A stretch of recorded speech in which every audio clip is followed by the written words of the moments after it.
tenho conversado nos últimos tempos com muitas pessoas.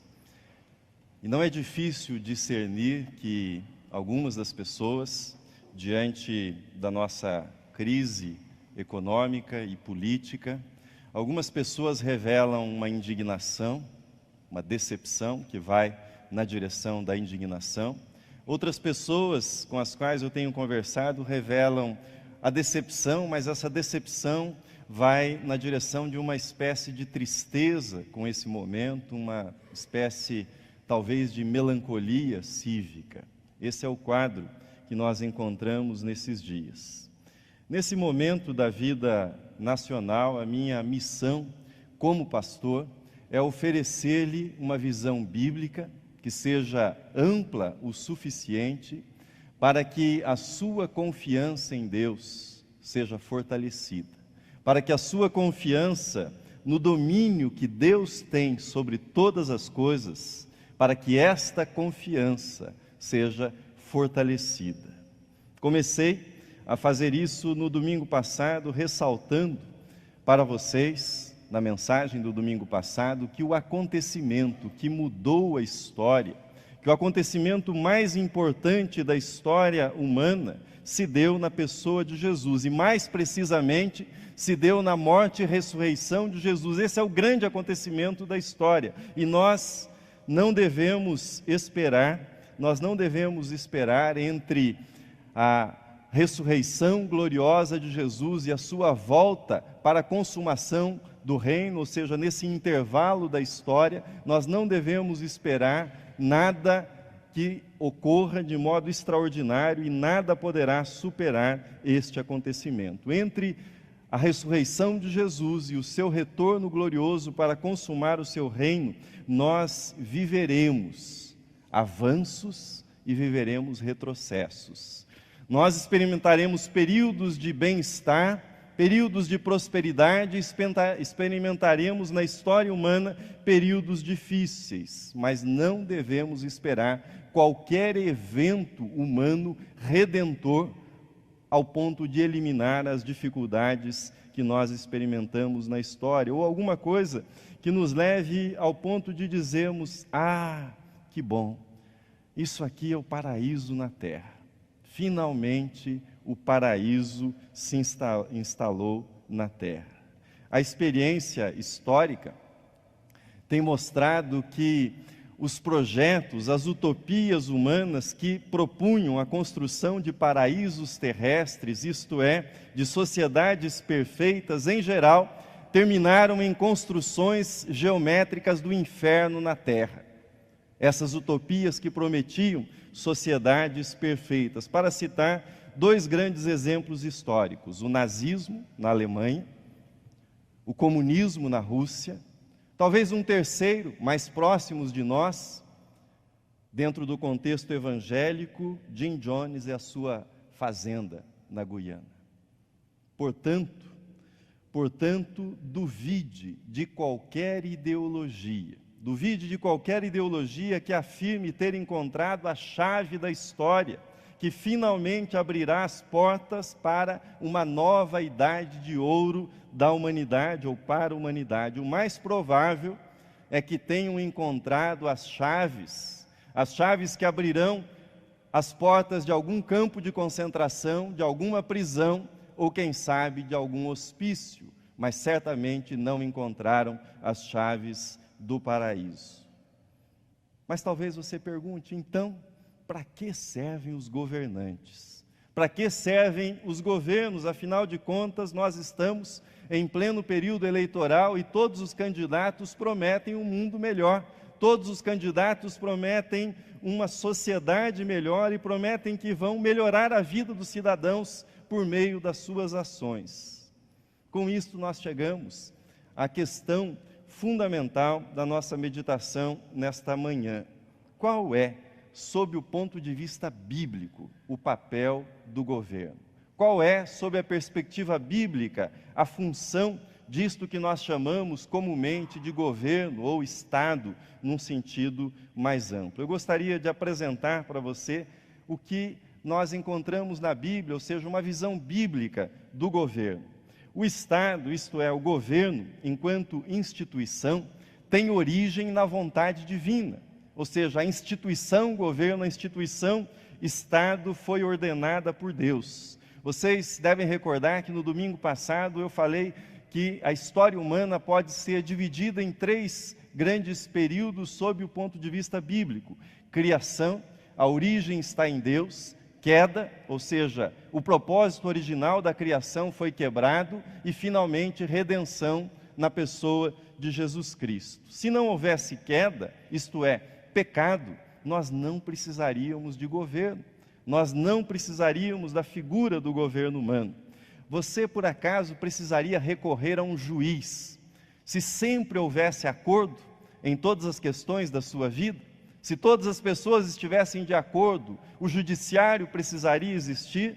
Ou você precisaria de um policial se não existisse entre nós roubo, se não existisse entre nós o furto, se não existisse o homicídio? Quem é que precisaria do policial? Nós precisaríamos de um exército. Se as nações não tivessem o péssimo histórico, péssimo hábito de invadirem umas às outras para saquear, para roubar, para dominar, para explorar o território alheio. Ou seja, é a força desintegradora do pecado, é a força destruidora do pecado que está presente na vida dos seres humanos, que precisa de um poder que seja um poder de contenção, um poder de limitação do mal que nós podemos causar uns aos outros. Por isso, divinamente, o Estado, o governo, foi instituído para distribuir a justiça, para fazer justiça entre os seres humanos, ou seja, na sociedade humana. Mas, preste atenção no seguinte: isto não quer dizer que toda forma de governo, ou que todo ocupante de um cargo governamental tenha o selo de aprovação divina. Não quer dizer isso. Isso seria uma interpretação equivocada. Significa, tão somente, biblicamente falando, que Deus instituiu esta figura que nós conhecemos como governo, ou seja, o princípio do governo para administrar justiça entre os seres humanos pecadores. Algumas passagens que são clássicas e são sempre lembradas quando esse assunto é mencionado, os textos estão na tela para a sua recordação. Todo homem esteja sujeito às autoridades superiores, porque não há autoridade que não proceda de Deus, e as autoridades que existem foram por Ele instituídas, isto é, o princípio da autoridade. No diálogo mantido entre Jesus e Pilatos, quando Pilatos disse para Jesus: você não sabe que eu tenho autoridade para soltá-lo e tenho autoridade para crucificá-lo? Veja a resposta de Jesus para Pilatos: nenhuma autoridade teria sobre mim se de cima não te fosse dada. Pouco adiante, no livro do profeta Isaías, um pouco adiante do texto que nós lemos, uma outra referência sobre essa autoridade que Deus concede. Isaías 45 diz assim: assim diz o Senhor ao seu ungido, a Ciro, a quem tomo pela mão direita, para abater as nações ante a sua face, para descingir os lombos dos reis e para abrir diante dele as portas que não se fecharão. Eu sou o Senhor, e não há outro, além de mim, não há Deus. Eu te cingirei, ainda que não me conheces. Ciro era o rei dos persas. No texto nos é dito que ele não conhecia o Deus de Israel, não servia ao Deus de Israel. Entretanto, isto não era um impedimento para que Ciro fosse um instrumento para cumprir propósitos históricos nas mãos de Deus, como autoridade, como governante de uma nação. Isto nos leva a um segundo ponto para a nossa reflexão, que é o seguinte: qual a relação entre a soberania de Deus e o governo humano? Qual a relação entre esse domínio que Deus tem sobre todas as coisas e o domínio restrito que os governantes têm na terra? Esta é uma questão que é sempre levantada. E quando o governo não cumpre a justiça? E mais do que isso, e quando o governo além de não cumprir a justiça, ele se torna um instrumento de injustiça na sociedade. E quando o governo lança o povo numa crise terrível, e quando o governo, por conta de ações equivocadas, de corrupção deliberada, provoca escassez de alimentos, escassez de remédios e coisas semelhantes a estas, qual é a sua responsabilidade? Como é que Deus trata com esse tipo de governo e de governante?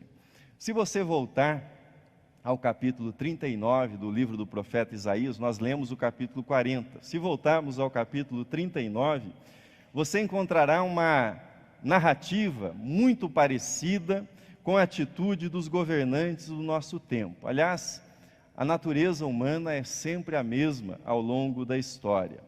A história no capítulo 39 é a seguinte: embaixadores da Babilônia foram enviados a Jerusalém, foram recepcionados pelo rei da época, que era o rei Ezequias. O rei Ezequias resolveu então mostrar para os embaixadores da Babilônia todos os tesouros que haviam em Jerusalém, que havia em Judá.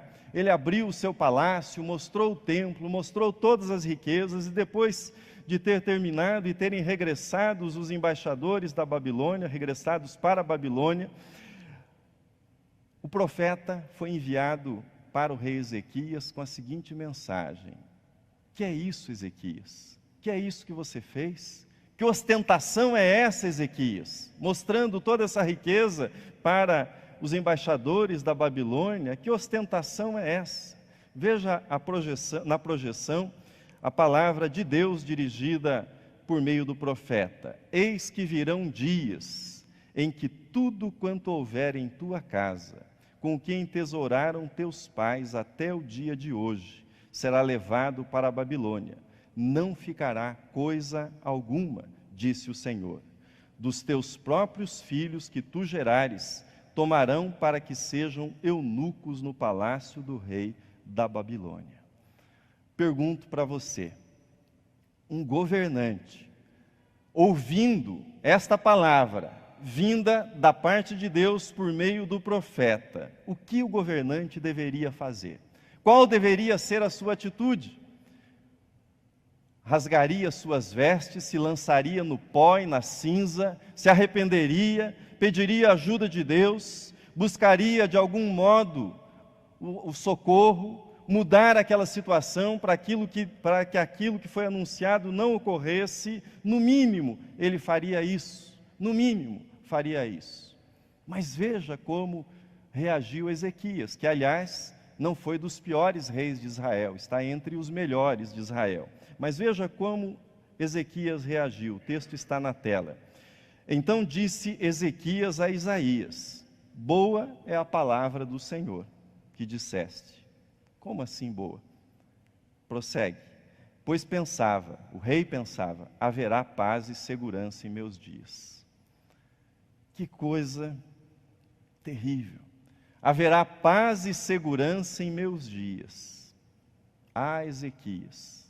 Ezequias bem poderia ocupar um cargo político no Brasil. Haverá paz e segurança em meus dias. Se houvesse paz e segurança em seu mandato, que importava o que viria depois? Que importava o que viria depois dele? Se ele saísse bem do seu reinado, que importava o que viria a acontecer depois? Problema do próximo governante? Não. Problema do povo, problema da nação, problema dos filhos, problema dos netos, dos bisnetos. Gastariam 70 anos da vida no exílio na Babilônia, mas isso não importava para Ezequias. Governantes que administram, tendo como horizonte apenas o seu mandato, são pigmeus políticos. Governantes que administram de olho apenas na popularidade, pensando na próxima eleição, são pigmeus da vida pública. Governantes são estadistas e são gigantes quando governam com o horizonte das gerações futuras. Quando governam pensando não apenas no seu bem, no bem do seu mandato, mas pensando no bem das gerações futuras. Estadistas não pensam apenas em si, pensam no ar que os netos respirarão, na água que eles beberão, na educação que eles terão no país. Estadistas não governam apenas para a história, eles governam para responder diante do Deus da história. Por isso eles são capazes de enxergar além daquilo que é o seu interesse imediato. Que bom quando governam os gigantes, mas e quando reinam os pigmeus? E quando reinam as pessoas sem nenhuma estatura e grandeza moral e política? E quando os pigmeus lançam a nação em sofrimento, como é que fica a soberania de Deus? Esse tipo de questionamento era feito pelo povo de Israel. Afinal de contas, lançados no exílio, eles se perguntavam: e Deus? Será que Deus esqueceu de nós? Veja esse questionamento que aparece em Isaías, mas em todos os profetas. Veja como ele aparece no texto que nós lemos. Está na tela, diz assim: por que, pois, dizes, ó Jacó, e falas, ó Israel, o meu caminho está encoberto ao Senhor, e o meu direito passa despercebido ao meu Deus? Era isso que eles estavam questionando. Ou seja, o rei, os reis erraram, e nós sofremos. E onde está Deus nisso? O que Deus está fazendo? Será que Deus esqueceu de nós? Será que Deus não fará prevalecer a justiça? Será que Deus realmente governa a história? A resposta do profeta é: Deus está no controle. Deus está no comando. E ainda que no plano da história política as coisas sejam confusas, as mãos de Deus continuam dirigindo a história. As potências nacionais não são nada diante dele. Não são nada diante dele as nações, que com bom humor o texto registra que as nações são como um pingo d'água que cai num balde. Não são nada diante da grandeza de Deus. E os poderosos, e os ricos, e os violentos, e os influentes, e os fortes. Veja o que o profeta Isaías diz no texto que lemos há pouco, a respeito de Deus. Deus, ou seja, é Ele quem reduz a nada os príncipes e torna em nulidade os juízes da terra. Mal foram plantados e semeados, mal se arraigou na terra o seu tronco, já se secam, quando um sopro passa por eles e uma tempestade os leva como palha. O salmista dirá no Salmo 39, na verdade, todo homem, por mais firme que esteja, é pura vaidade. Por mais firme que esteja, é pura vaidade. Eu gosto muito de programas de entrevista. Isso é um problema lá em casa, porque não é a preferência da família toda. Acho que lá pelo ano de 2009 ou 2010, eu não recordo bem o ano, mas já faz um bom tempo, eu vi uma entrevista com um grande empresário nacional. Homem brilhante, persuasivo, carismático, raciocínio rápido, envolvente.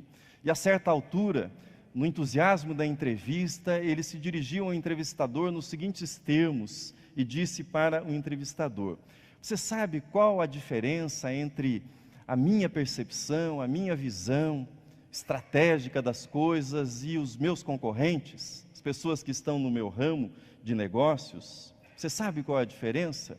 Eu estou lendo os jornais de 2015, enquanto eles leem só os jornais de hoje. Eu estou pelo menos 5 anos à frente deles, enquanto eles estão lendo o jornal de hoje. Eu confesso que aquilo me impressionou.